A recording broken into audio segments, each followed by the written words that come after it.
E360 TV proudly presents Messages of Inspirational Stories TV show. Live streaming now to millions of devices around the world on Roku, Apple TV, Amazon Fire TV, Android TV, YouTube Live, Facebook live streaming. Our shows are available video on demand on these channels. And we broadcast daily, Monday through Friday at 4 p.m. Eastern Time on these channels. On Mondays, Expanding Your Business. Tuesdays, Natural Health and Wellness. On Wednesdays, we cover Mentoring Our Youth. And on Thursdays, our new show, Ideas Worth Knowing. And on Fridays, Women in Leadership. To be able to watch our television show on your favorite device, please go to e360tv.com and download the app for your favorite device. Brought to you by our producers and hosts, Jim Grant and Donna Guinois. Along with our hosts, Beata Severin Reed and Emerson Brantley. Supported by our admin team of Michaela Vidal and Gaia Guinois Balconi Hueda.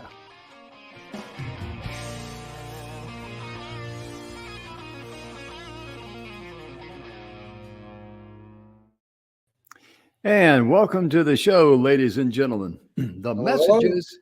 How you doing, Emerson? Hey, Jim. Yeah. The Messages of Inspirational Stories is proudly brought to you by the good guys at the 6minutewebinar.com. And our show today, Mentoring Our Youth, we're going to be talking about that, sharing some unique things with you. But please visit our sponsor, the 6minutewebinar.com, and our sponsor for tomorrow's show, Ideas Worth Knowing. And Emerson said he might share an idea worth knowing or two today, so you may want to stay tuned in. But please visit, as you see there on the marquee, ideasworthknowing.com, because you can go there, you can register for your complimentary library card. You can get up to 10 of the wonderful books he has there.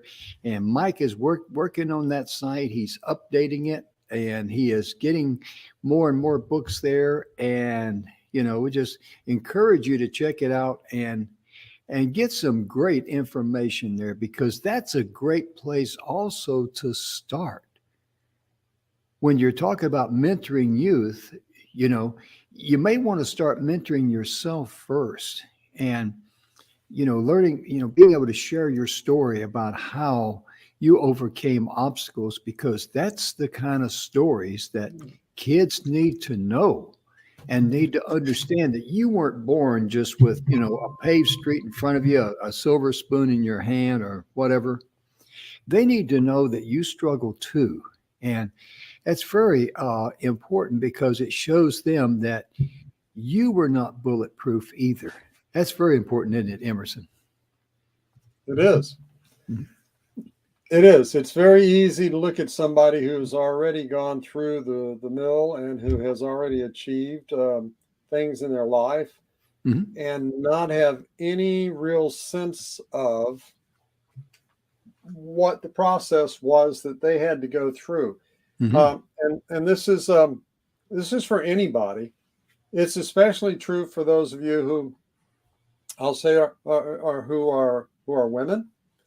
Are those of you who are minorities and have accomplished something, or maybe you're looking at wanting to accomplish something, and there's no real sense of everything that somebody else went through to be at the place that you see them at up here.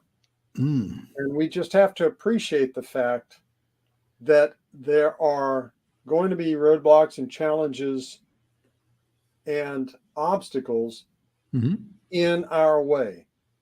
And we can so learn from the people who've gone before us. And I know, Jim, I can say this for myself. Jim, I know you can say it for yourself. There were people who went before us who took us under their arm, you know. Oh, yeah. And I can think of more than one who said, now, son, let me tell you something. Let me show you something. Let me explain something to you. Our who were the ones who made that phone call, or who made that introduction at a networking meeting, or who opened the door for us along the way. Mm-hmm. And I do everything that I can in my life, every chance that I can, to go back and thank those people when I'm able to. And I have to add this, Jim. There have been a couple that were some very challenging relationships for me. But Yeah. when I had the opportunity to go up and thank them, I thanked them anyway. Oh, yeah. Yeah, you bet. Yeah, as you were mentioning that, one of the things that came to my mind as far as being a mentor, I started out in the Army as E1 private like everybody else, nothing special. And then I got promoted to private E2, then PFC, E3, and then I went to E4 specialist. And then I got promoted to E5 sergeant. And it wasn't that big of a deal or anything like that. But when I started getting to staff sergeant, I was getting promoted to staff sergeant, and this sergeant took me aside. He says, "Let me share something with you." He says, "You are now starting to get into the upper ranks of an NCO, which is a non-commissioned officer." And he says, the upper ranks, I didn't consider E6 an upper rank, but what he was talking about is that I'm getting now into a leadership role because as the E5 buck sergeants, they called it, the little chevron stripes. Yeah, I was, had enough rank not to be a peon, but not enough rank to, to do anything really. But when you become a staff sergeant in a platoon, you're kind of like a squad leader. And he says, you've got to separate yourself a little bit because people that are your subordinates are looking for a leader, but don't ever forget how the private feels and where they come from. And many times, what is leadership? Leadership is not getting people to follow you just because you say, hey, do this, or we're going this direction. Leadership is about people to connect with you and understand what the mission is and buy in on the same thing that you believe in. And the best to be an way to do example. that, yeah. And to be an example. Yes. And also too, Emerson, to be able to know that you're a person they can come to, they can talk to, they can communicate with. And, there's that professional side or the mature side of being in the military, but you never forget where you came from. And when you're mentoring kids, that's very important because you got to remember what it was like to be a kid. You got to be able to share stories about when you were growing up, some of the things that you had to put up with as a kid, and how you did not let that define you or destroy you. And it's real important too, Jim, in that we're not telling those stories from the back in my day kind of things. Yeah. But we're telling a story that matters to the listener and that they can relate to for them today, and that will show them that there's a light at the end of it all. There's a goal. There's a journey, and that they're in that journey. And there's a great biblical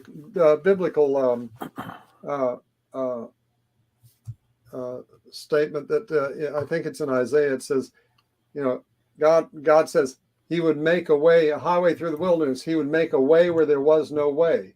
Well, we can't see the way all the time. Amen. When we're at a particular point in our life, and that happens all through our life, it's not just when we're young. It happens all through our life. We can find ourselves in circumstances, in situations, in transitions where we can't always see how that's going to end up. In fact, most of the time we can't see. And it's helpful to have that mentor's voice saying, this isn't you, but here's something similar. And if you can see how this opened up, you may be able to see yourself through this period right now. Yeah, exactly. because kids have a disconnect. Young people have a disconnect with people who do not understand, and they don't feel that they have anything in common with. And like Emerson said, I'm glad you put it, not like back in my days, because as soon as you hear those words, back in my days, most people would probably subconsciously think, who cares? And that's kind of like a priceless, type of reaction. Yes, So, Sarge, whatever you say, Sarge. yeah, that's right. Yeah. Well, back in my days, we wore black boots and we shined them, and we had the heels and the toes that looked like black glass. And now you guys, you got these brown suede things, and all you got to do is just dust them off and you're good to go. No, but sincerely, when you're talking to young kids and young people, the biggest thing that I think that really connects you with them is for you to demonstrate, not just show, but demonstrate that you really care about them. I think that is the starting point, in my opinion. And probably someone out there in TV land probably has a better way of saying it, or say, well, Jim, that's a starting point, but you got to, you should do this here. But Emerson, you got a book with you today, don't you? You were sharing Yes, I with do. me. Yeah. And this What's book the name of your book, huh? This book was published a few years ago. Uh-huh. I wrote it. It's hold it up there in front of the camera, if you would, please. There's another name on it too, which is I was on the board of directors of a company. We were taking it public, and creating success from the inside out became the number 5 best-selling business-oriented book on the Wall Street Journal bestsellers list. It was also on Barnes and Nobles and several other bestsellers list. And it talked about a lot of different things. Creating success from the inside out is a concept that I've really held on to over the years. And that is that what you need for your own success is already inside you. We need to have mentors and guides and other resources to help make that happen.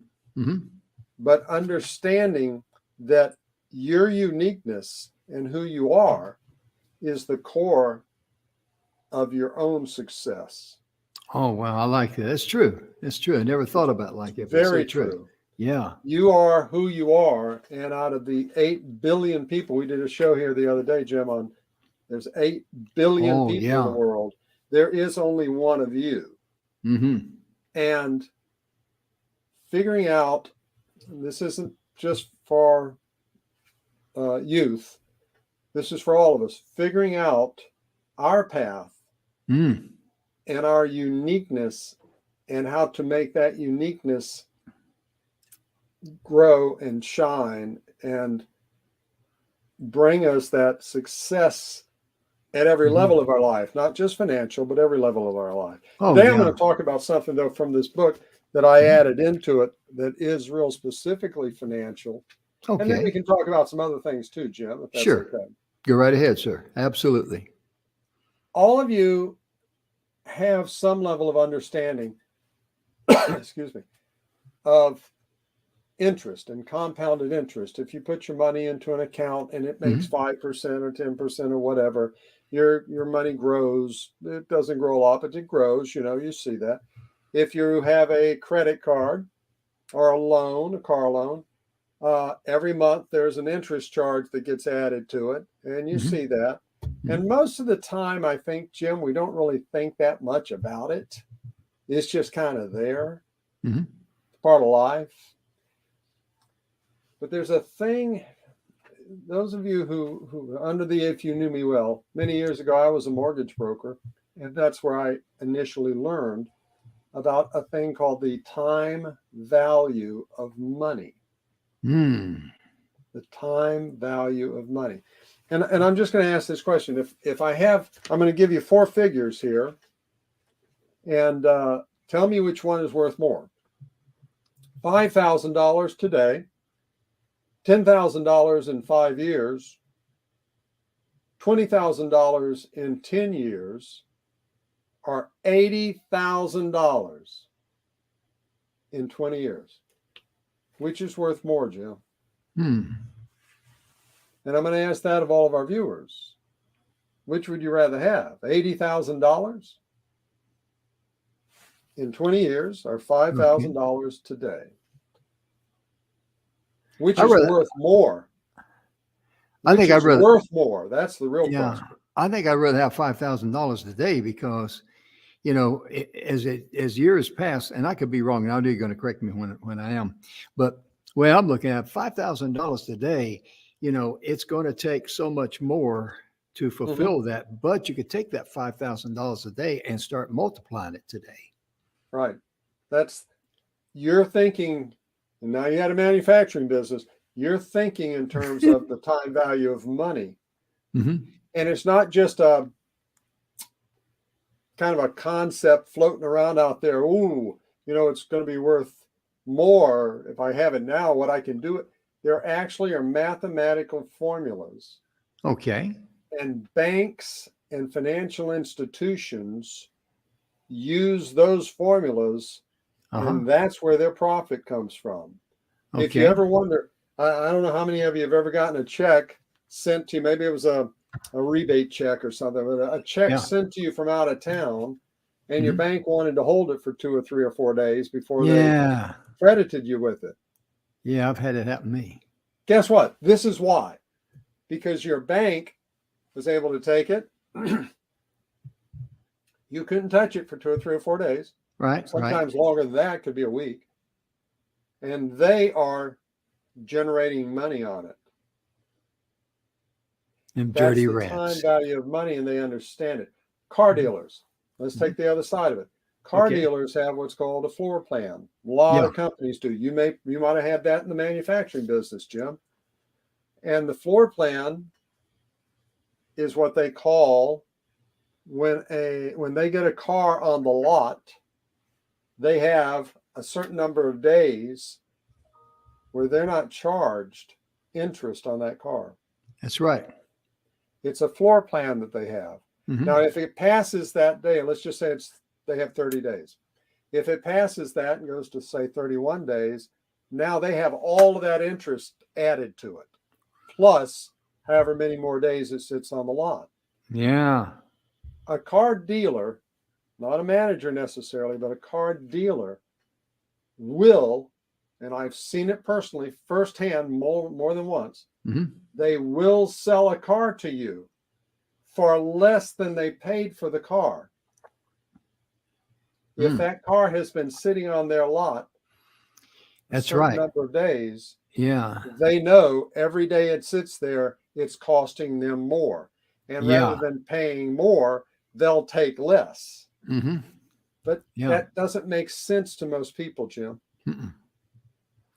It's the time value of money. Yeah, it does when you think about it, because that's kind of like, you know, reserve interest, and it's going to remain in reserve if you move that car. But if it comes to the due date, all that reserve interest comes, you know, it's all due. It's all due.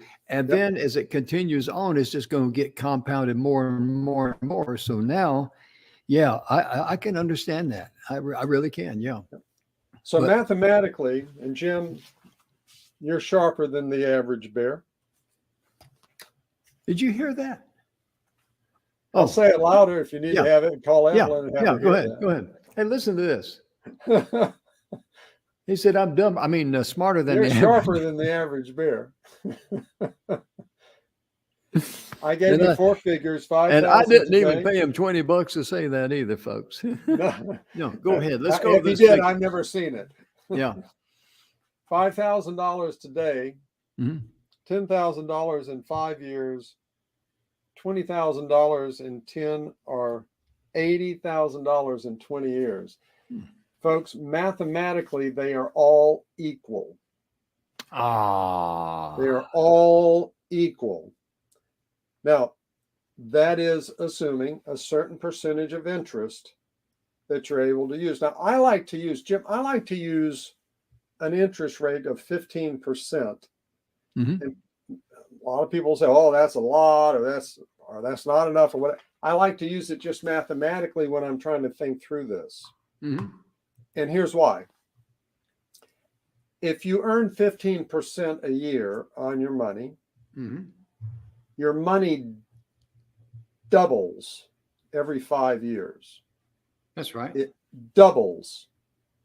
So that $5,000 today is worth exactly the same thing as $10,000 in 5 years, because it's doubled. Mm-hmm. And it's worth exactly the same thing as $20,000 in 20 years, because it just keeps doubling. Mm-hmm. Now, folks, this isn't airy-fairy new math kind of stuff. Yeah. Yeah. And Yeah. for those of you who are going, huh? How does this work? How does that doesn't make sense. Mm-hmm. Do the research. Look online under time value of money.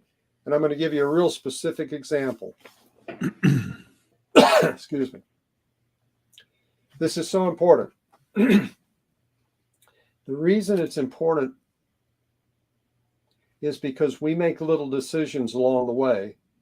They don't seem like a lot. You go to work, you make your money, you've earned it. You want to go out and have a drink, have a cup of coffee. You want to buy a sausage biscuit every morning on the way to work. You know, it's your money. Oh, yeah. You can do whatever you want with it. Yeah. But most people, in my experience, Jim, make those decisions without thinking in terms of dollars and cents, like what we're talking about right here. Mm-hmm. So the example that I'm using, which again is from the book Creating Success from the Inside Out. Mm-hmm. I wish I could say this book was going to be on Mike's page that you had up there. Yeah. For Ideas Worth Knowing. Oh, yeah. But this one was done through a major publisher, through Random House. Mm-hmm. Like I said, I think it was 11 weeks. It was number 5 on the Wall Street Journal list, and it was on Barnes and Noble and other lists. But this book itself won't be on there. You'd have to go and buy a copy probably online. But I'm going to use what I called in this chapter the $90,000 cup of coffee. Now, how much would you pay for a really good cup of coffee, Jim? Well, it wouldn't be no $90,000. I can tell you that now without even thinking. Or would it be $9,000?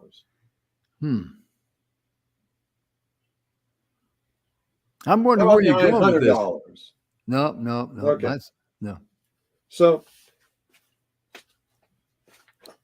in this chapter, I say, I had a friend who stopped every morning and got a cup of coffee. Now, I'm not going to say the name of the chain, but it starts with star and ends with bucks. Mm-hmm. Yep. But it could be any coffee shop. It could be any coffee shop. You're right. This isn't about Starbucks. They stopped every morning on the way to work. Now, this friend made 6 figures a year. Folks, that's over $100,000 a year, made 6 figures a year. Do you think he deserved to be able to have a cup of coffee on his way into work? Yeah. Of course he did. He's earning the money. That's what he wants to do. More power to him.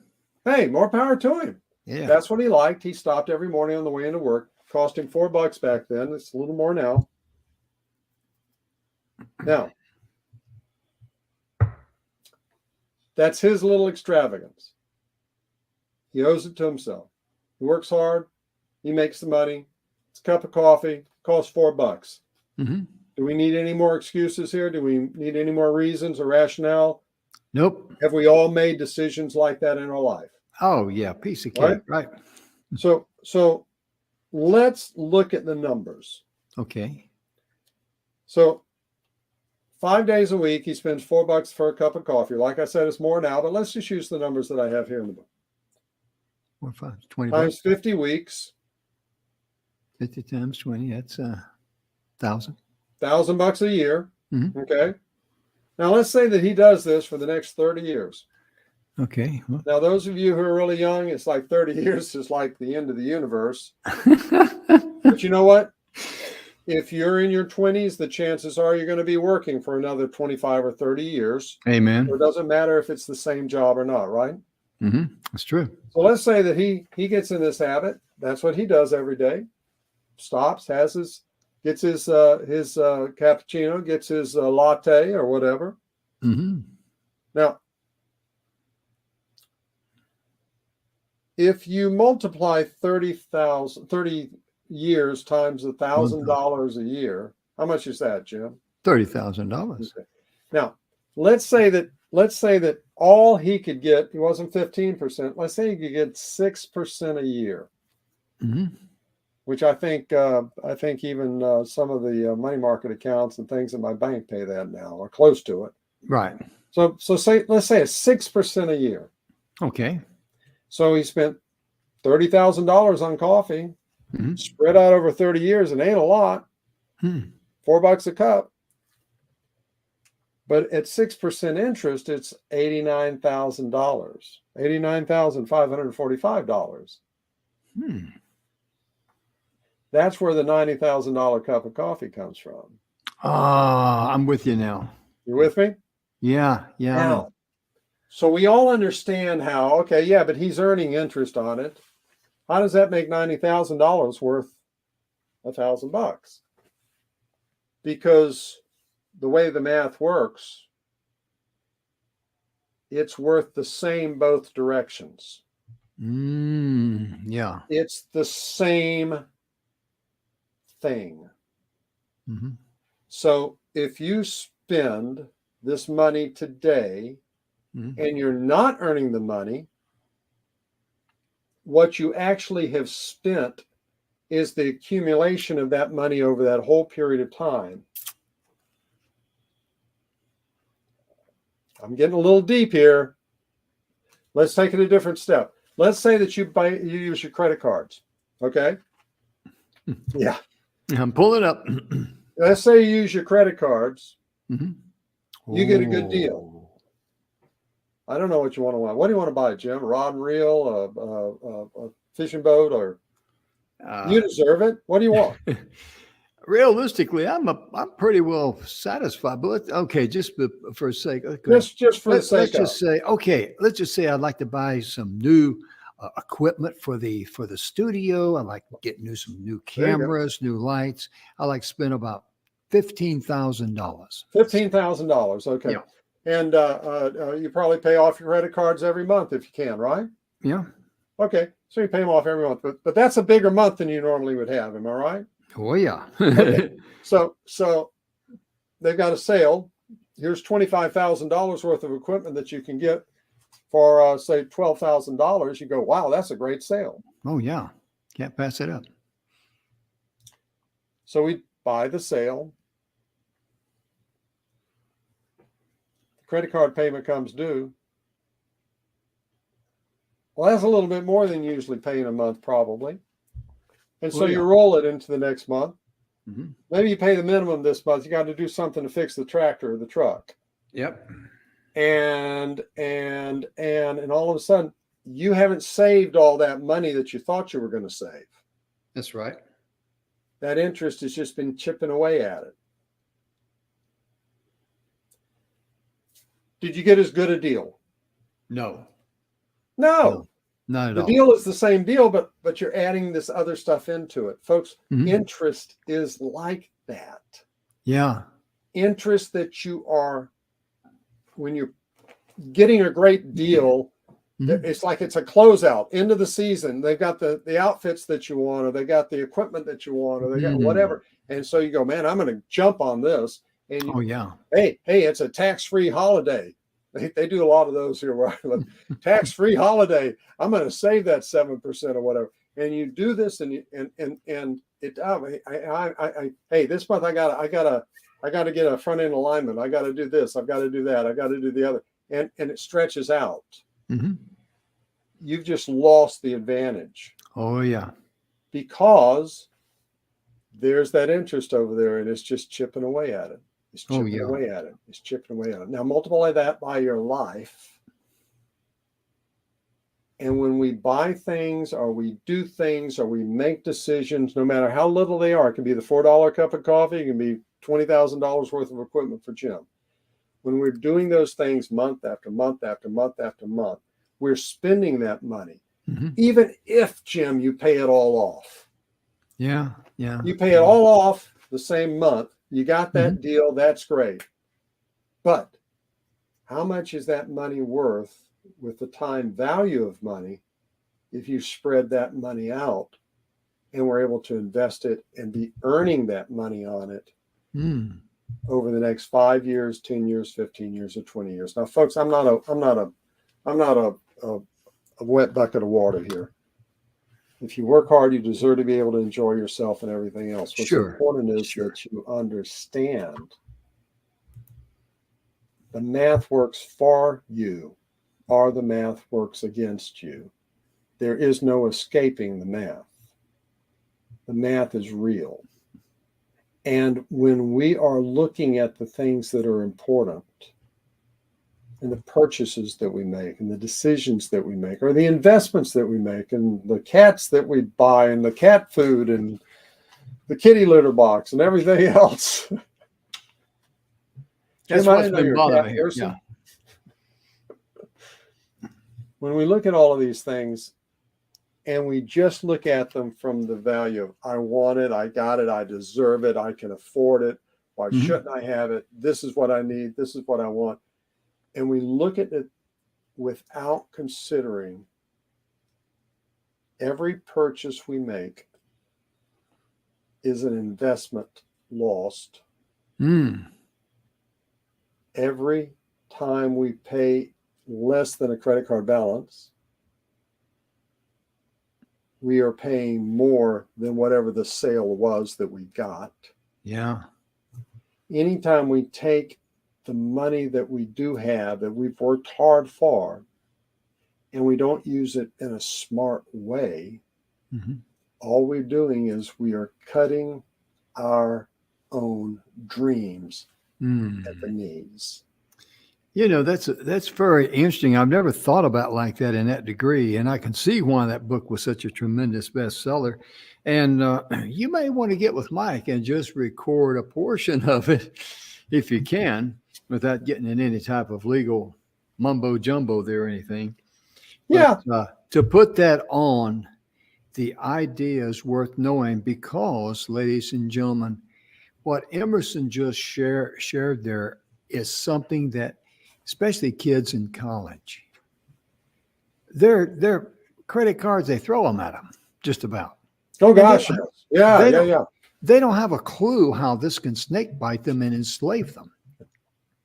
And I mentioned that about putting on the books there because the idea is worth knowing is our show for tomorrow. And it is a great show because normally Mike Lewis and Emerson, they host the show. Those of you watching it, it's the show today. Yeah. No, it airs tomorrow. We recorded earlier today because we had some other things we had to do.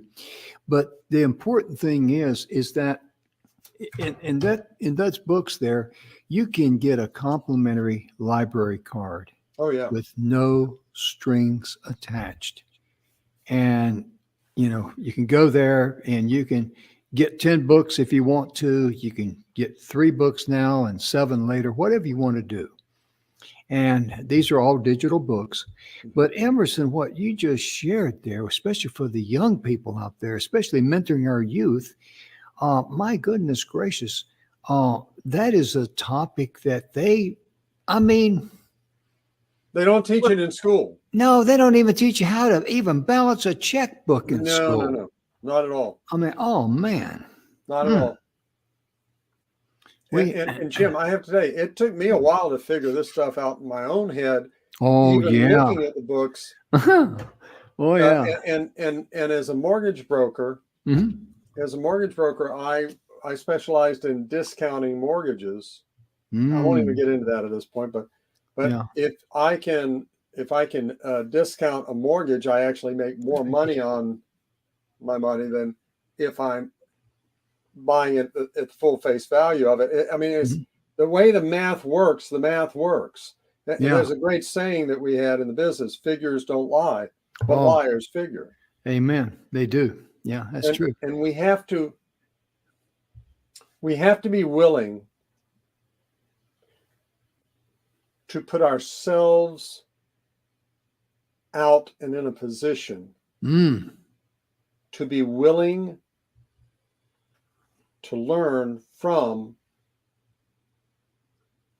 not just other people's successes, but other people's mistakes, but be willing to learn things that we don't know. And there's a real truism here, Jim. You know, you only know what you know. That's true. And you don't know what you don't know. And watch this. Most of the time we go through our life, we may not even know the right questions to ask. Oh, isn't that the truth? That is the truth. And that's where mentoring our youth, not just mentoring our youth, but mentoring people who aren't necessarily youth.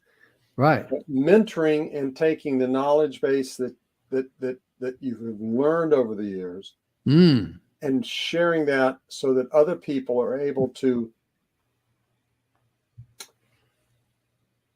not make the same mistakes, maybe, or be able to make decisions from a different perspective than they would just all by themselves. Oh, yeah. Because I don't know about you, but I made a lot of bad decisions in my life. I sure have. Yeah. That's part of, what I first heard this, I believe, it was in the first TriStar movie, The Natural, starring Robert Redford and I think it was Glenn Close. I'm not sure. But anyway, the comment was made in there. There's the life you learn with, and then there's a life you live with. And I've always liked that. And I don't know where that quote came from, but that was the first time I've ever heard it. And the life that you learn with and the life that you live with. And that is so true. And that is, just on that principle alone, think of all the great connections you could have with a young person. Not only to talk about, the dangers of credit cards and how the numbers work on those deals, but also to connect with them and let them know about your personal journey and how it, shaped you and how it motivated you to overcome. Because one of the things young people need to hear is that where you are right now, it really is the perfect place for you. And that's sometimes kind of hard to accept, especially when you're going in a very difficult thing or you're facing, at a very trying time in your life. And we've all been there. But where you're at right now is a perfect place for you because it's not where you're going to wind up at. It's just a stop, a temporary stop down the pathway of life. And every hurdle you overcome in your life, it enables you to go and grow. And a thought come to my mind, and Joe Gibbs said it after they won the 1991 or 1992, the Super Bowl. He said that Charles Mann, him and Charles were going out for an interview. Charles Mann was a defensive player. And he says, Charles said something to me on the way out there, just like he was just thinking out loud. And he made the comment, he says, wow, we just won the Super Bowl. But winning the Super Bowl, that's not what makes it special. It's all of the hurdles and disappointments and the trials that we had to overcome to be able to get there and then to be able to win it. That's what makes it so sweet. And that's true because that's something that young people need to hear. They need to hear that just because they're going through some tough times, just because they got peer pressure in their life, just because one of the sad things that we're faced with, that young people need to know that suicide is not a way out. It's not an option.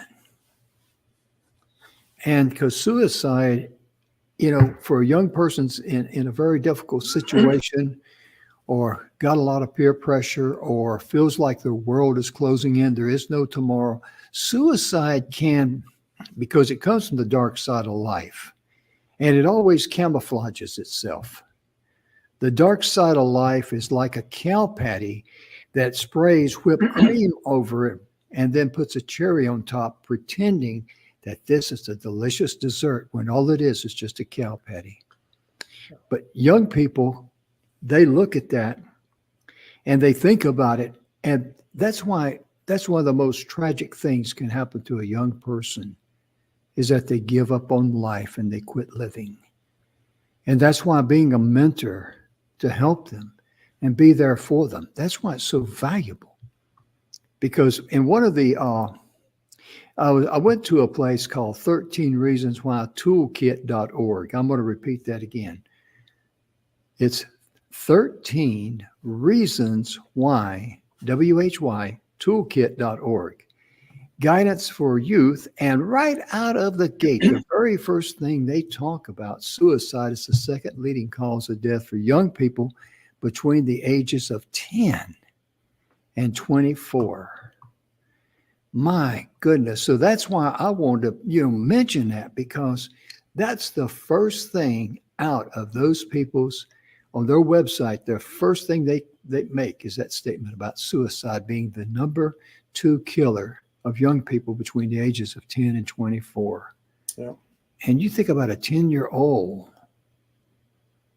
taking their own life. I mean, my goodness gracious, they don't even know they just barely learn how to spell the word life. They know nothing about it. Dealing with the despair and rejection and all of those things, and the number of teenage girls and your LGBT youth and your kids who are smart, so they're not great at sports and physically and on and on and on. Mm-hmm. It's the peer pressure, the peer pressure that is there, emotionally and physically in some cases, but dealing with a sense of belonging, a sense of who they are, a sense of of your worth, a sense of your value. Oh, and yeah. Jim, I mean, in talking just about marketing, the main thing I talk about is what is your unique value, because you have unique value. And out of 8 billion people in the world, that's right, there is nobody who has your experience, your knowledge, your feelings, your awareness, the way you see things, the way you think about things, your understanding of things, your emotional ability, your intellectual ability, your physical ability, all those different things. Yeah. And you are as unique as the thumbprint on your finger. Yes. And the thing too, it really matters. Yeah, you're right, Emerson. The thing too is that you may be the only person with your unique personality and all your experiences. You may be the only person on planet Earth that could help someone in their hour of need by the way you express yourself, by the way you demonstrate how you care, all these things. Because you're the only one who has the DNA, RNA makeup that you have in the history of the world. Oh, yeah. That's the history of the world. Yeah, that's something young people need to hear. That's huge. Yeah. And that's just your genetic makeup. Yeah, your genetic makeup affects the brain chemistry. Your brain chemistry and your experiences affect the way you think and process information, the way that you see the world, the way you understand people and emotions, the way that you look at things and analyze things. All of that is unique to you. There's never been another person in the history of the world that has that makeup. And that makeup has the solutions that somebody is looking for, somebody is needing, somebody whose life depends on it. And you have it in your hand. You have unique value. Unique value proposition. You have that uniqueness, trust enough in yourself and in that one thing to keep moving in that direction and find that unique value. Oh, yeah.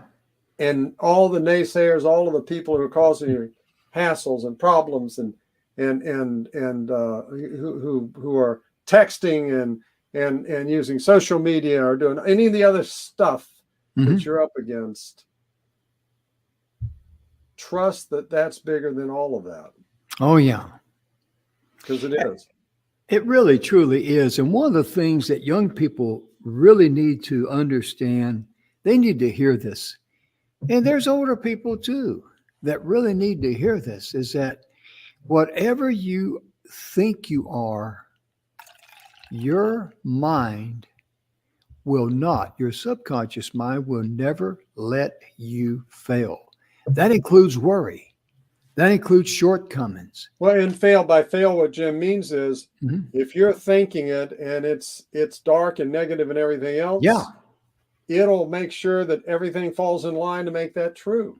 Yeah, your mind won't, your subconscious. You are, or if you think you're not, you're right. That's right. That's what Henry Ford said. Can, or if you think you can't, you're right. That's right. So, and one of the YouTube, and that YouTube link I have show right there, The Strangest Secret by Earl Nightingale, that hits the nail on the head. If you're going to mentor a child or a young person, or even someone that's in their 20s and 30s that may be troubled, you may want to spend about 35 minutes, because that's about how long that one is.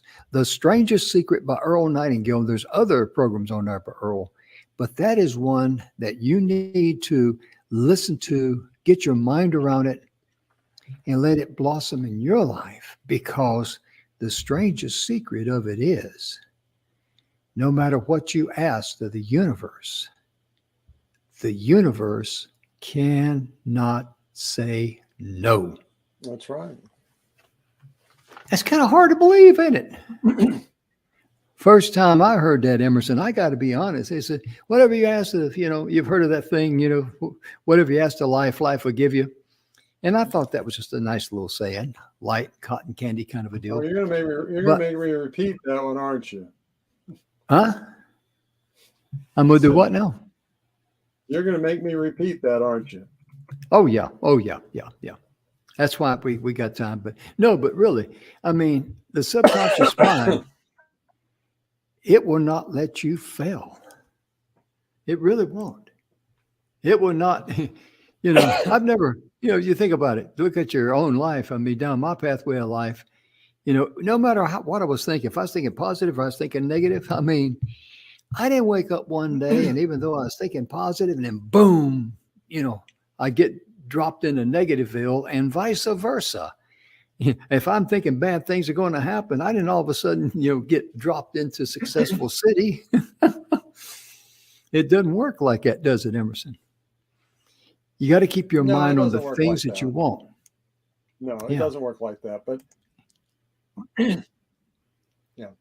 what your focus, what your perception is, becomes your reality. And what Jim was referring to was a poem that it's been an important poem to me for many years. And I remember, Jim, I have a thing that I say in one of my books where there's some people that will give you nothing, but they'll sell you anything.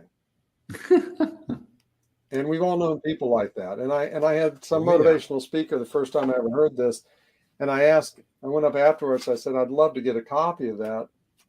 Could I get a copy of this from you? And he said, well, buy my book. It's in my book. It's like, this is, you'll see this. This is, I think it's about 12 lines. Okay.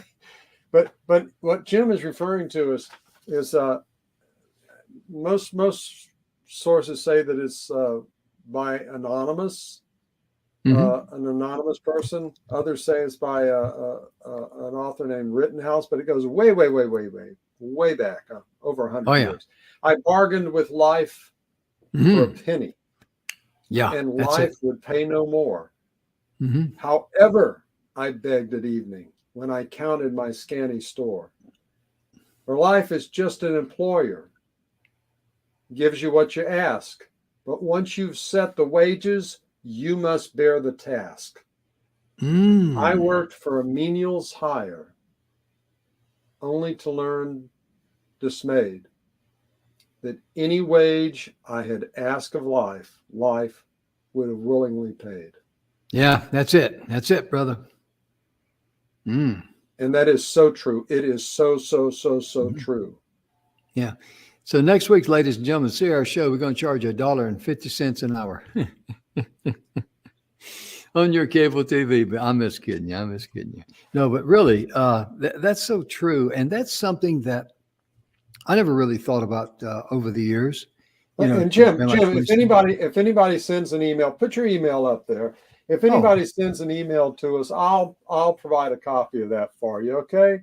Without buying the book, huh? No. You don't need to buy a book. That it's powerful stuff. Yeah. And it matters. You matter. That's our email here at the show. Inspiration E363. Inspiration at e360tv.com. What Emerson said. I couldn't get it out. Yeah, because I got my tongue wrapped around my eye tooth and I couldn't see what to say there. But also, you can contact Emerson at web3direct.com. That's his email address. Yeah, I'll send it right to you. Yeah, absolutely. And that way it won't be any lag time or anything like that. But Emerson, I want you to share what Web3 Direct is, because I know that's your website, but Web3, I remember you saying one time you picked WEB because that's your initials. And I don't know what the W is. Is that Warren or? Nope, it's Waldo. Waldo Emerson Brantley. Now everybody knows where Waldo is. That's it, Waldo Emerson Brantley, the third. So you are actually the third, Waldo Emerson. I am. So that's where that came from. That's very unique. And I got to tell you, Waldo's a name you have to grow into, you know? Yeah. That's for sure. So where is Waldo? I'm right here. I'm right. Jim, I get asked that every single time I go through airport security. Really? Now, most people don't know this, but they're trained to ask disruptive questions or make a disruptive comment and watch how people in the line react. Well, when they see my card, my ID, and they see my boarding pass, it's too irresistible for them. Yeah. That's the only way to put it. And I can't say, did you fall off of a truck when you were a kid, or did you are you just naturally stupid because you got my ID and you know where Waldo is. I'm right here. Yeah. So you just laugh, and just say, hey, now you know, or now you can tell your kids or grandkids or whatever, You found Waldo. You know where Waldo is. But they're watching. They're saying something to see what kind of reaction they get from people in line. So WEB3 is Waldo Emerson Brantley the third. There you go. One each. That's each. It. There you go. Ladies and direct gentlemen, marketing, that's the kind of marketing that I do. So yeah, went through direct. That's really cool. I like that. Ladies and gentlemen, our time is about all gone. We want to thank you so much for tuning in today. Be sure and get in touch with Emerson if you want a copy of that poem. And it's very, very unique. Be sure and go to YouTube and be sure and listen to and share with others The Strangest Secret by Mr. Earl Nightingale. And I'll tell you right now, it really opened up your eyes. It'd be a blessing for you. And, one of the things that just really touches me, because we've had suicide in our family, and I know what the family goes through. Everybody feels guilty. And when people come over, no one wants to talk about it. It'd be different if we lost a member of our family to a car accident or cancer or heart attack or something. But something like suicide is so taboo. they just come in and just sit and look at you, and it's kind of like look around because no one knows what to say. And suicide is probably the most tragic of deaths that a family can go through, because the person who made the exit, they lost their hope. And they don't realize how valuable they are. Yes. And how much they mean and how important they are. Amen. And when I went to that website there, the 13 reasons why, WHY, toolkit.org, and it had /youth behind it. Guidance for youth. The very first comment they made was suicide is the second leading cause of death for young people between the ages of 10 and 24. Yep. And that is why so many young people need to be reached out to and show that they matter. Yeah. Because a lot of people, when they're, they'll just clam up, and they may say they're okay, but deep down inside they're hurting. And that's why we need to reach out to them. And that's why we want to cover that. And also about what Emerson shared there about money. Give me a multiple choice. They were all correct. And I only got 1/4 of the answers right. Jim, this has been a show, man. It's been a wrap. Yes, it has, brother. Ladies and gentlemen, thank you again. Tomorrow we're going to be on the Ideas Worth Knowing. And I think, I could be wrong, but I think that show went to the dogs. You'll have to tune in tomorrow and see what I mean. We'll see you.